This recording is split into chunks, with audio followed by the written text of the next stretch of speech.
প্রত্যেকটা জিনিসেরই একটা সময় আছে, অসময়ে কোনো কিছুই ভালো লাগে না, কিরম যেন একটা ওলট পালট হয়ে যায়। ঠিক এখনকার সময়টা যেন এরকম, আমাদের কাছে একটা বিরক্তিকারক ব্যাপার হচ্ছে। যখন বাড়ি থেকে বেরোচ্ছি প্রচন্ড রোদ, ছাতা হয়তো সেরকম ভাবে নিচ্ছিও না, অনেকেই নিই না, কারণ আমি তো যেরকম নিই না, কারণ ছাতা হারিয়ে ফেলি, সেজন্য আমি ছাতা কখনো ব্যবহার করি না। এরকম অনেকেই আমার মতো রয়েছেন যারা ছাতা নিয়ে বেরোন না। কিন্তু ফেরার সময় হঠাৎ এমন বৃষ্টি হলো যে ভিজতেই হচ্ছে, বা ছাতা নিলেও ভিজতে হয়। ভিজে জ্বর হলো, সর্দি কাশি তো লেগেই রয়েছে, ঠান্ডাও লাগছে, কারণ ভেজা মানেই এটা হবেই। সেই নিয়ে খুব একটা টেনশনের কিছু নেই, জ্বর নিজে থেকেই আবার কমেও যায়, ভয়ের কিছু নেই। কিন্তু এই জ্বরটার লক্ষণটা কি, বা এই জ্বর হলে কতটা মারাত্মক হতে পারে, বা এর ঘরোয়া পদ্ধতি কি আছে, চিকিৎসা কি আছে, এই সব কিছু নিয়ে আজকে বলবো। কিন্তু তার আগে বলি, নমস্কার, আমি গৈরিকা, আপনার একান্ত প্রিয় পরিবার কলকাতা ক্যানভাসে আপনাকে স্বাগত জানাই। আপনি যদি পরিবারের একজন এখনো না হয়ে থাকেন তাহলে প্লিজ সাবস্ক্রাইব করুন কলকাতা ক্যানভাস, পাশেই বেল আইকন রয়েছে, প্রেস করে অন করে নিন, তাহলে নতুন ভিডিও আপলোড হওয়ার সঙ্গে সঙ্গেই নোটিফিকেশন পৌঁছে যাবে আপনার কাছে। এবার বলি, হঠাৎ করে বৃষ্টি ভেজে এই যে জ্বর, সর্দি কাশি, ঠান্ডা লাগা এগুলো হচ্ছে, সেই সম্পর্কে বেশ কিছু কথা।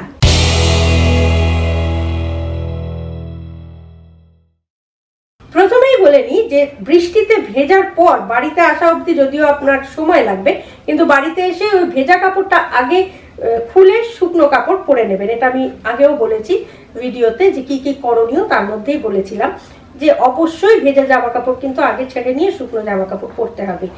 আর এই ভেজা জামা কাপড়টা এই যে আপনি আসছেন, যতক্ষণ ধরে আপনার শরীরে শুকোচ্ছে, তার জন্যই কিন্তু সর্দিটা লাগে। আর এই সাধারণ সর্দি বা ইনফ্লুয়েঞ্জা দুটোর মধ্যে কোনো পার্থক্য নেই, দুটোই কিন্তু ভাইরাল প্রবলেম। সেই জন্য এই সময়টায় যেটা করতে হবে, এই সময়টা যেটা হয় মানে লক্ষণগুলো যেটা দেখা দেয়, সেটা দেখবেন গলা ব্যথা করছে, নাক দিয়ে অনবরত জল পড়ছে, নাক বন্ধ হয়ে গিয়েছে, এটাও হতে পারে, অল্প অল্প জ্বর জ্বর ভাবও রয়েছে, এই সমস্যাগুলো কিন্তু দেখা দিতে পারে। এবার বলি, এই লক্ষণগুলো তো দেখলে বুঝতে পারবেন যে আপনার একটা ঠান্ডা লেগে এগুলো হয়ে যায়, এগুলো আমরা জানিও। এইগুলো থেকে জটিলতা খুব একটা হয় না, মোটামুটি 7 দিনের মধ্যে এই ধরনের জ্বর বা সর্দি কাশি ঠিকও হয়ে যায়।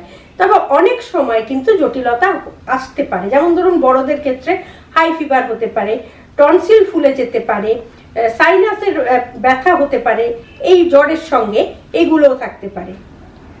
আবার শিশুদের ক্ষেত্রে হাই ফিভার হতে পারে, তার সঙ্গে বমি বমি ভাব থাকতে পারে, শরীরে জলের ঘাটতি হতে পারে, প্রচন্ড মাথা ব্যথা, ঘাড় ব্যথা, সেই সঙ্গে পেটে ব্যথা হতে পারে, ঘুম ঘুম ভাব একটা, শ্বাসকষ্ট হতে পারে, কানে ব্যথা হতে পারে, এই ধরনের জটিলতাগুলো কিন্তু হতেই পারে। তাহলে লক্ষণ জানা গেল এবং জটিলতা কি হতে পারে সেটাও জানা গেল।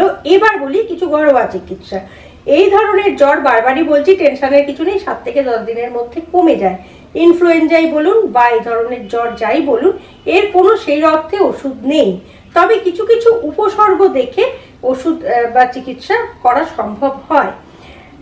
এক্ষেত্রে যেহেতু গলা ব্যথা, জ্বরের সঙ্গে গলা ব্যথা, মাথা ব্যথা, এই ধরনের সমস্যাগুলো থাকে, গা হাত পা ব্যথা, সেক্ষেত্রে প্যারাসিটামল খেতেই পারেন, খেলেও যথেষ্ট কার্যকর।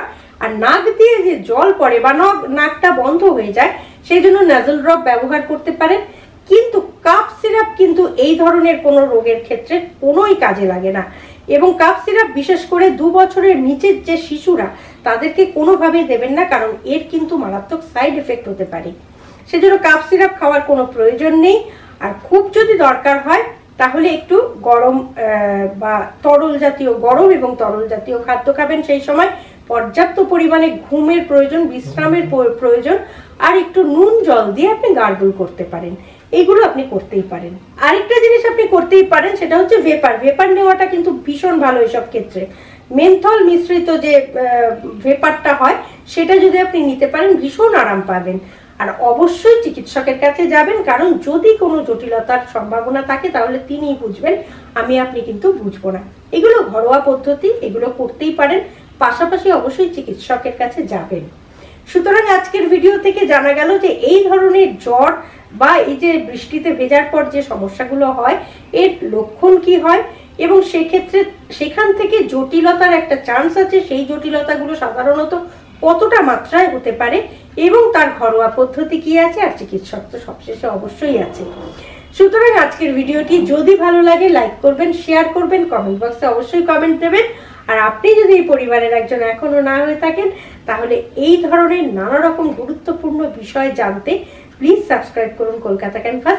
পাশে বেল আইকন রয়েছে, প্রেস করে অন করে নিন, তাহলে নতুন ভিডিও আপলোড হওয়ার সঙ্গে সঙ্গেই নোটিফিকেশন পৌঁছে যাবে আপনার কাছে। ভালো থাকুন, সুস্থ থাকুন এবং বৃষ্টিতে ভেজার পরেও আশা করি এই ভিডিওটি আপনার কাজে লাগবে। কিভাবে চলবেন সেটা কিন্তু গাইড বুক হয়ে রইল এই ভিডিওটি। আর সঙ্গে রাখুন, দেখতে থাকুন আপনার একান্ত প্রিয় পরিবার কলকাতা ক্যানভাস। নমস্কার।